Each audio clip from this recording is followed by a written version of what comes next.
ನಮ್ಮೊಂದಿಗೆ ಸ್ಪೆಷಲ್ ಪಿಪಿ ಆಗಿ ಸಮರ್ಥವಾಗಿ ಕೇಸನ್ನು ನಿಭಾಯಿಸಿದಂತಹ ಎಸ್ಪಿ ಅವರಿದ್ದಾರೆ. ಅವ್ರನ್ನ ಮಾತಾಡ್ತಾ ಹೋಗ್ತೀವಿ ಯಾವ ರೀತಿಯಾಗಿ ಕೇಸ್ ಆಯಿತು ಅಂತೇಳಿ. ಸರ್, ಪ್ರಮುಖವಾಗಿ ಕೇಸು ಇವತ್ತು ಕನ್ವಿಕ್ಷನ್ ಆಗಿದೆ, ಎಷ್ಟು ವರ್ಷ ಅಂತೇಳಿ ಹೇಳಿಲ್ಲ. ಈ ಕೇಸ್ ಫಸ್ಟ್ ರಿಯಾಕ್ಷನ್ ಏನು ಸರ್?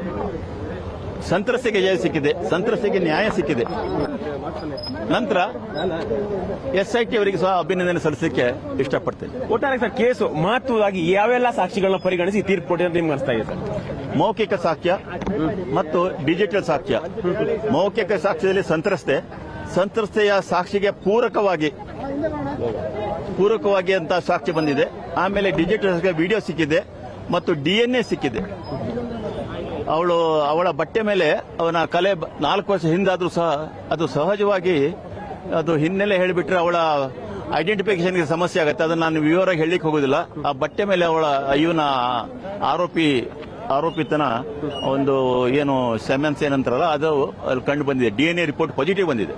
ಸರ್, ಈಗ ಮೊದಲಾಗಿ ಡಿಜಿಟಲ್ ಸಾಕ್ಷ್ಯದಲ್ಲಿ ವಿಡಿಯೋ ನಂದೆಲ್ಲ ಮಾಫ್ ಮಾಡಿದ್ರೆ ಆತರ ಬೇರೆ ರೀತಿ ವ್ಯಾಖ್ಯಾನಗಳನ್ನು ಮಾಡ್ಕೊಂಡು ಪ್ರಯತ್ನ ಮಾಡಿದ್ರು, ಇಲ್ಲ, ಅದಕ್ಕೆ ಯಶಸ್ವಿ ಆಗಿಲ್ಲ. ಆರೋಪಿಗಳು ಆ ರೀತಿ ಪ್ರಯತ್ನ ಪಟ್ಟರು, ಸಾಕಷ್ಟು ಪ್ರಯತ್ನ ಪಟ್ಟರು.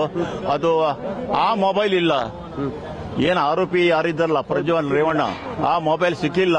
ಆ ಮೊಬೈಲ್ ಇದ್ದಾಗ ಇದಕ್ಕೆ ಹೆಂಗ್ ಬೆಲೆ ಬರುತ್ತೆ, ಆ ರೀತಿಯೆಲ್ಲ ವಾದ ಮಾಡಿದ್ರು. ಅದನ್ನ ನಾವು IT ಆಕ್ಟ್ ಕಾನೂನು ನೋಡಿ ಮತ್ತು ಸುಪ್ರೀಂ ಕೋರ್ಟಿನ ಒಂದು ತೀರ್ಪಿನ ಹಿನ್ನೆಲೆಯಲ್ಲಿ ಅದನ್ನು ನಾವು ನ್ಯಾಯಾಲಯಕ್ಕೆ ಮನದಟ್ಟು ಮಾಡಿಕೊಳ್ಳಿಕ್ಕೆ ಯಶಸ್ವಿ ಆಗಿದೆ ಅಂತ ನನಗೆ ಅನಿಸ್ತಾ ಇದೆ.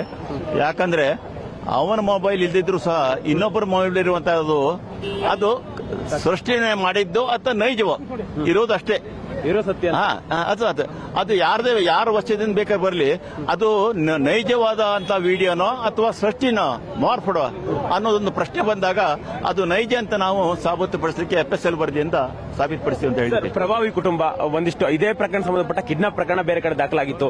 ಎಲ್ಲಾ ಪ್ರಭಾವವನ್ನು ಮೀರಿ ಹೆಂಗ್ ಸಕ್ಸಸ್ ಆಯ್ತು ಅಂತ ಸರಿ? ಇಲ್ಲ, ಅದು ಯಶಸ್ಸು ಇವರಿಗೆ ನಮ್ಮ ದೃಢ ಮನಸ್ಸು ಮಾಡಲಲ್ಲ. ಅವಳು 4 ವರ್ಷ ಸಂತ್ರಸ್ತೆ 4 ವರ್ಷ ಬಚ್ಚಿಟ್ಟಿದ್ಲು.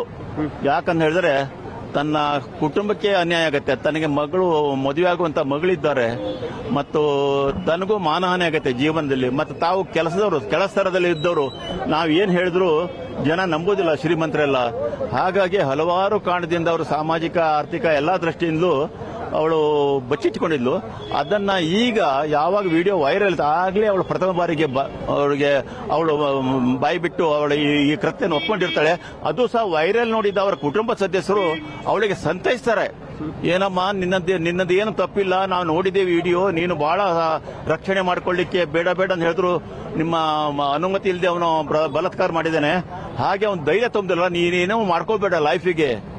ಅಳಿಯಂದಿರು ಮಗಳಂದಿರು ಅವ್ರಿಗೆ ನಾವು ಅಭಿನಂದನೆ ಸಲ್ಲಿಸಬೇಕು. ಅವರಿಗೆ ಇಂಥ ಮಹಿಳೆಯರಿಗೆ ಬೇಕಾಗಿರೋದು ಅದೇ.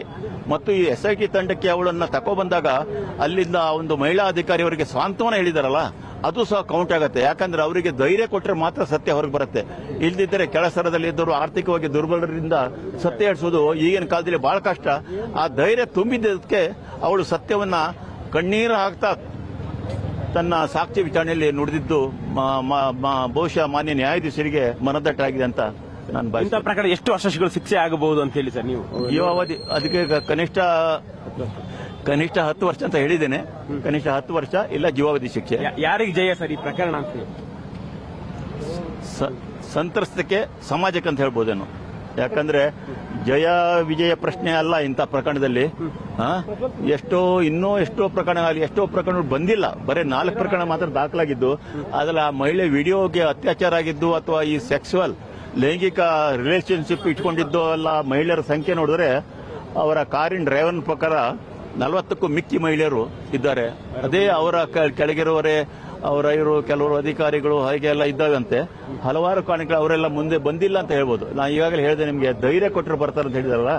ಈ ಅಮ್ಮ ನೋಡಿ ಎಷ್ಟೋ ಕೆಳಸ್ತರದಲ್ಲಿ ಇದ್ರು, ಆಮೇಲೆ ತನಗೊಂದು ಅವಕಾಶ ಸಿಕ್ಕಿದ್ದೆ ನ್ಯಾಯ ಕೊಡ್ಬೇಕಂತ ಹೇಳಿ. ಯಾವ ಸಾಕ್ಷಿಯಲ್ಲಿ ದೋಷ ಅಂತ ಪ್ರಮುಖವಾಗಿ ಯಾವ ಸಾಕ್ಷಿ? ಸಂತ್ರಸ್ತೆ ಹೇಳಿಕೆ ಪ್ರಮುಖ. ಇದಿಷ್ಟು ಸಮರ್ಥವಾಗಿ ಕೇಸನ್ನ ನಿಭಾಯಿಸಿ ಸಮರ್ಥವಾಗಿ ವಾದವನ್ನು ಮಾಡಿ ಡಿಜಿಟಲ್ ಸಾಕ್ಷಿ ಇರಬಹುದು ಎಲ್ಲಾ ಸಾಕ್ಷಿಗಳನ್ನು ಗಮನಿಸಿಕೊಂಡು ಕೋರ್ಟ್ ನಲ್ಲಿ ವಾದವನ್ನು ಮಾಡುವಂತ ಅಶೋಕ್ ನಾಯ್ಕ ಅವರ ಮಾತುಗಳು. ಅವರು ಪಬ್ಲಿಕ್ ಪ್ರಾಸಿಕ್ಯೂಟರ್ ಆಗಿ ಸಂತ್ರಸ್ತೆಯ ಪರ ನಿಂತು, ಯಾಕಂತ ಹೇಳಿದ್ರೆ ಒತ್ತಡಗಳು ಬಂದೇ ಬರುತ್ತೆ. ಮಾಜಿ ಪ್ರಧಾನಿಗಳ ಕುಟುಂಬ, ಮಾಜಿ CM ಅವರ ಕುಟುಂಬ, ಮಾಜಿ ಮಿನಿಸ್ಟರ್ ಕುಟುಂಬ ಸಾಕಷ್ಟು ಪ್ರಭಾವ ನೋಡಿ ಕೂಡ ಸಮರ್ಥವಾಗಿ ಕೇಸನ್ನು ನಿಭಾಯಿಸುವಲ್ಲಿ ಸಕ್ಸಸ್ ಆಗಿದ್ದಾರೆ. ಹೀಗಾಗಿ ಈ ಬಗ್ಗೆ ನಮ್ಮ ಪವರ್ ಟಿವಿಯಲ್ಲಿ ಸಮಗ್ರವಾಗಿ ಅವರು ಮಾತುಕತೆಯನ್ನು ಕೂಡ ಮಾಡ್ಕೊಂಡಿದ್ದಾರೆ. ಈ ಕ್ಯಾಮರಾಮನ್ ಜಯರಾಮ್ ಜೊತೆ ರೂಪೇಶ್ ಬೈಂದೂರು, ಪವರ್ ಟಿವಿ, ಬೆಂಗಳೂರು.